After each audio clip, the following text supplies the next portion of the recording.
Allez, c'est bon, on a trouvé notre prochaine destination. On va quitter cette grande ville pour retourner au grand espace.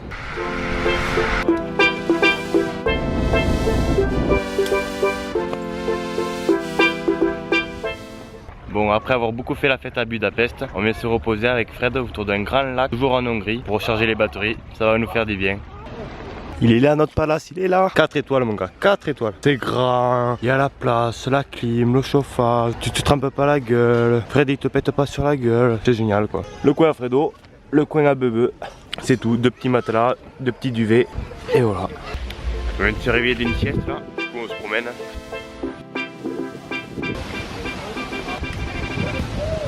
Là au loin on entend de la techno, on va essayer de la trouver, ça va être cool. On a trouvé d'où venait la techno, elle venait de l'autre côté du lac. Du coup nous, vu qu'on est des petits curieux, on a envie d'y aller. On vient de trouver une petite barque, on prépare 2-3 affaires et après on y va. Allez on se retrouve là-bas.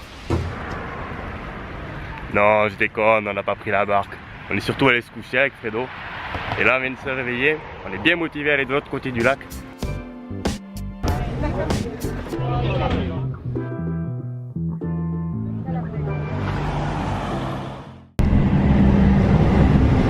On a essayé le stop pendant 20 minutes et après il y a un bus qui est arrivé et on a avoué la facilité, on a pris le bus.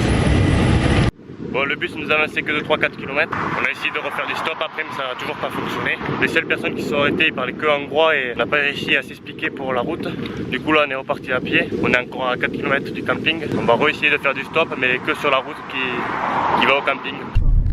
From France. On a fini par trouver quelqu'un qui a bien voulu nous prendre un stop, mais la galère n'est pas finie. En fait sur Google Maps on avait tapé camping et en fait c'est pas du tout un camping, c'est juste une plage où on est arrivé. Du coup on sait toujours pas où dormir ce soir. Là je vais aller me baigner, ça va faire du bien. Ah oui, ce que j'ai oublié de vous dire, c'est que ce grand lac s'appelle le lac Balaton. C'est le plus grand lac d'Europe d'eau douce. Il y a des gens qui font du paddle, des voiliers.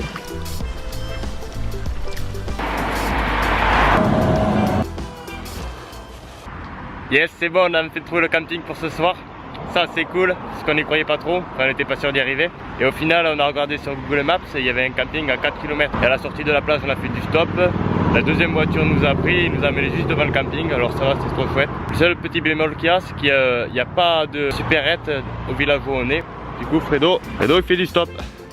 Notre rayon préféré, pâtes, sauce tomate. Partout en Europe, il y a du pain comme ça là, on en a acheté une fois. C'est sec mon gars, c'est pas la baguette française. Ah c'est la galère de changer de fric tout le temps.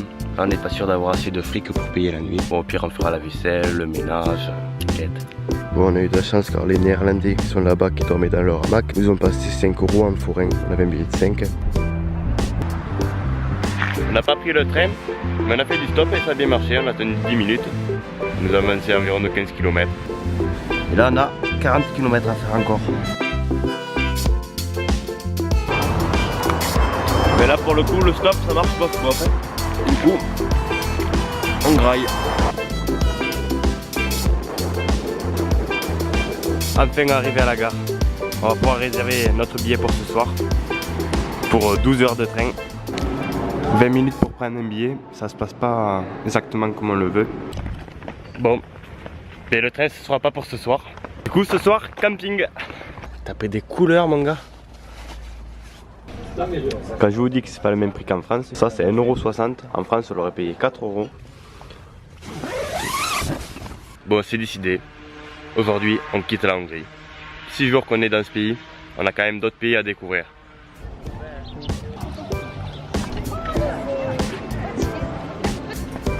Je vous dis pas comment c'est bien pratique ces charrettes. Ça nous évite de porter sur le dos un gros sac de 14 kg. Plus là moi, j'ai la bouffe pour ce soir. C'est pour dans le train.